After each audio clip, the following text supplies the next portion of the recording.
మీ GIET ఇప్పుడు GGUగా మారింది. 2000కు పైగా ప్లేస్మెంట్స్, IPM, KPMG వంటి సంస్థలతో ఇంటిగ్రేటెడ్ కోర్సులు, UPSC కోచింగ్, అడ్మిషన్లు ఓపెన్. బంగారం ధరలు మళ్ళీ పైకి ఎగబాగుతున్నాయి. గత 2 వారాలతో పోల్చి చూసినప్పుడు 1,60,000 టచ్ చేయడం అనేది ఈ మధ్య కాలంలో ఒక రికార్డుగానే చెప్పాల్సి ఉంటుంది. శ్రావణ మాసం ఎఫెక్ట్ అయింది లేదా బంగారం ధరల్లో ఏవైనా కరెక్షన్స్ వస్తున్నాయా? ఈ అంశం పైన విశ్లేషణ చూద్దాం. మనతో పాటు market analyst, business expert Prashant గారు ఉన్నారు. ప్రశాంత్ గారు నమస్తే. నమస్తే కేశవ్ గారు. బంగారం ధరలు మొన్నటి వరకు ఏదో 140, 145 దగ్గర ఫిక్స్ అయినాయి, పర్లేదు అని అనుకున్నారు. కానీ ఇప్పుడు బంగారం ప్రియులు భయపడే పరిస్థితి, మళ్ళీ 160కి టచ్ అవుతుందని చెప్పని గత 2-3 రోజులుగా వచ్చినటువంటి పరిణామాలు ఏంటి ఈరోజు ట్రెండ్? ఖచ్చితంగా అండి కేశవ్ గారు, ఇప్పుడు మనం చూసుకుంటే 2025లో దాదాపుగా 75%, 80% రిటర్న్ ఇచ్చిన బంగారము దాదాపుగా ఐ థింక్ ఇరాన్ తో అమెరికా యుద్ధం మొదలయ్యే వరకు కూడా 1,68,000 వరకు కూడా వెళ్ళిన సందర్భం మనం చూసాం. 1,40,000తో 24 క్యారెట్ నేను చెప్పేది 24 క్యారెట్ బంగారం జనవరి 1 1,40,000తో మొదలుపెట్టి ఈ సంవత్సరం మార్చి మొదటి నాటికి 1,68,000 చేరుకున్న తర్వాత యుద్ధం వచ్చిన తర్వాత మనం చూసాము అది చాలా ఒడిదుడుకులు ఎదుర్కొంది. ఎందుకు అనేది మనం డిస్కస్ చేద్దాము. అయితే ప్రధానంగా ఏం జరిగింది, డాలర్ అనేది ఒక స్ట్రాంగెస్ట్ కరెన్సీగా ఎమర్జ్ అయింది. ఎప్పుడైతే డాలర్ స్ట్రాంగెస్ట్ కరెన్సీగా ఎమర్జ్ అయిందో యుఎస్ ట్రెజరీ బాండ్స్ 4% నుంచి 4.5% వడ్డీ రిటర్న్లు ఇవ్వడం స్టార్ట్ చేసిందో ఆటోమేటిక్ గా ఇన్వెస్ట్మెంట్లు మొత్తం కూడా డాలర్ల వైపు వెళ్ళాయి. బంగారం మీద అంత మోజు కొంచెం తగ్గడం, అది ఒక్కసారిగా 1,40,000కి పడిపోవడం మనం చూసాం. ఆ తర్వాత తేరుకొని కొంచెం కొద్దిగా 1,45,000, 1,46లో ఉన్న మాట అయితే వాస్తవం. అయితే ఈ 2-3 వారాల్లో పెద్ద మార్పు చూసాం. ప్రధానంగా ఈ లాస్ట్ 1 వీక్ లో కూడా 8,000 to 9,000 చేంజ్ వచ్చేసి ఈ రోజు మనం మాట్లాడుతున్న టైంకి near about 1,60,000 24 carrot 10 grams gold చేరుకున్న సందర్భం వచ్చింది. సో కాబట్టి మనం చూసుకుంటే మళ్ళీ తిరిగి గోల్డ్ ఏదైతే 2025లో రెక్కలు వచ్చి ఆకాశమే హద్దుగా ఎగిరిందో, లేదా ఈ ఫస్ట్ 3 months ఇయర్ లో ఎలా ఎగిరిందో ఆ సందర్భం తిరిగి వచ్చే కాలం మళ్ళీ వచ్చిందని అనుకోవచ్చు కేశవ్ గారు. ఎందుకంటే అంటే పెరిగే కాలం అంటారు ఇది, లేదా శ్రావణ మాసం ఎఫెక్ట్ ఏమైనా ఉంది? ఎందుకంటే మన శ్రావణ మాసం బంగారాలు, పూజలు, వరలక్ష్మి వ్రతాలు ఇవన్నీ ఉన్నాయి కదా, దానివల్ల ఏమైనా చిన్న కరెక్షన్ అనుకోవాలా, లేదా మళ్ళీ అప్వర్డ్ ట్రెండ్ కింద మారుతుందని? ఎట్టి పరిస్థితుల్లో నేను చాలా సార్లు క్లారిఫికేషన్ ఇచ్చానండి కేశవ్ గారు. బంగారం ధర ఇండియాలో ఖచ్చితంగా డిసైడ్ అవ్వబడదు. ఇండియన్ డిమాండ్ కానీ ఇండియాలో మార్కెట్ ఒడిదుడుకులకు బంగారం అనేది చెదరదు. ఎందుకంటే దీని డిమాండ్ 200 దేశాలు, దీని ధర డిసైడ్ చేయబోయేది అమెరికాలో వరల్డ్ గోల్డ్ కౌన్సిల్. సో కాబట్టి ఇంటర్నేషనల్ ట్రేడ్ అంశాల మీద ఆధారపడి ఉంటుంది గోల్డ్ ప్రైస్.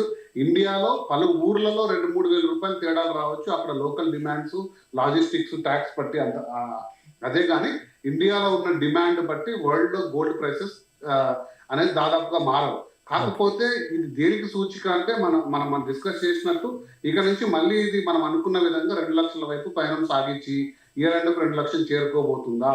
ఏదైతే టార్గెట్ సెట్ చేసుకున్నారో డెలాయిట్ లాంటి సంస్థలు, ప్రైస్ వాటర్ కూపర్, PwC వీళ్ళందరూ కూడా 5,500 నుంచి 6,500 చేరుకునే అవకాశం 1 ounce గోల్డ్ ధర అనుకున్నారో తిరిగి ఆ వైపు వెళ్తుందా?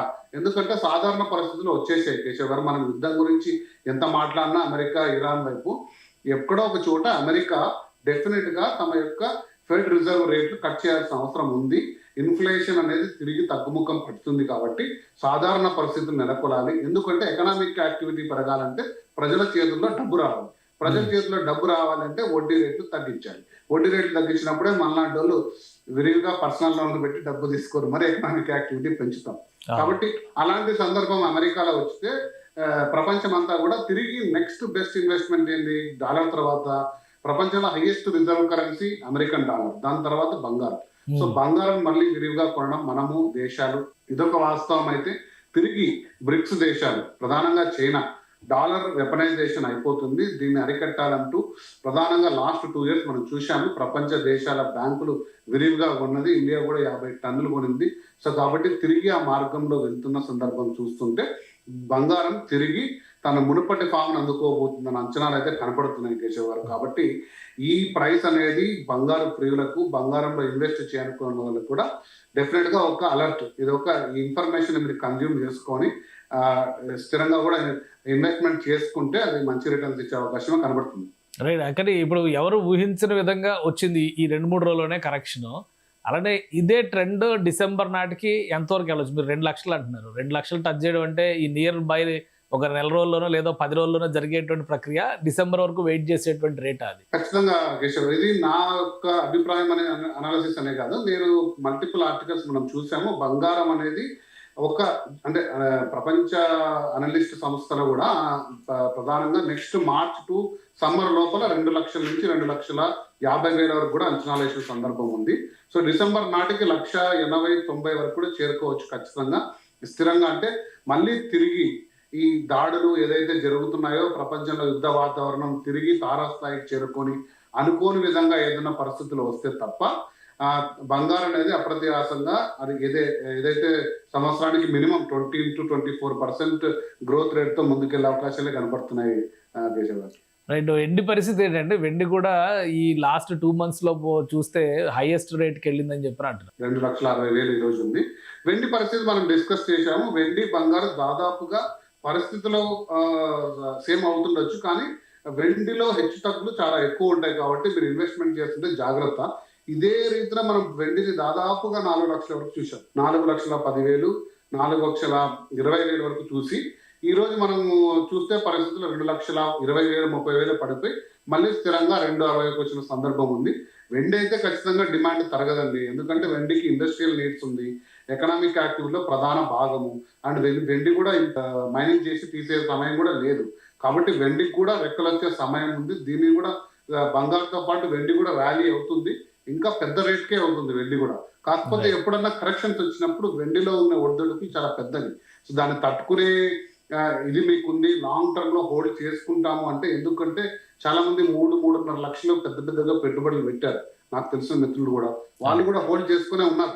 వెండి ఎప్పుడైనా ఖచ్చితంగా పెరుగుతుందని. సో అంత పెద్ద మొత్తంలో మీరు బ్లాక్ చేసుకోగలిగితే డెఫినెట్ గా కూడా మీరు ముందుకెళ్ళే అవకాశం ఉంది వెండిలో కూడా. రైట్. థ్యాంక్ యూ ప్రశాంత్ గారు విశ్లేషణ అందించినందుకు. ఇది బులియన్ మార్కెట్లో మళ్ళీ అప్వర్డ్ ట్రెండ్ మొదలైంది, 2 లక్షలు టచ్ చేసేటువంటి టైం దగ్గరలోనే ఉందని ప్రశాంత్ గారు చెప్తున్నారు. ఇక వెండి ధరలు కూడా పెరుగుతున్నాయి అమాంతం. అటు వెండి మార్కెట్, ఇటు బంగారు మార్కెట్ పెరిగితే కనుక భారతదేశంలో వినియోగదారులు కూడా ఆందోళన చెందే పరిస్థితి ఉంటుంది. సో రాబోయే రోజుల్లో ఫ్యూచర్ ఇన్వెస్ట్మెంట్ చేయాలనుకుంటే మాత్రం ఆచితూచి అడిగేయండి.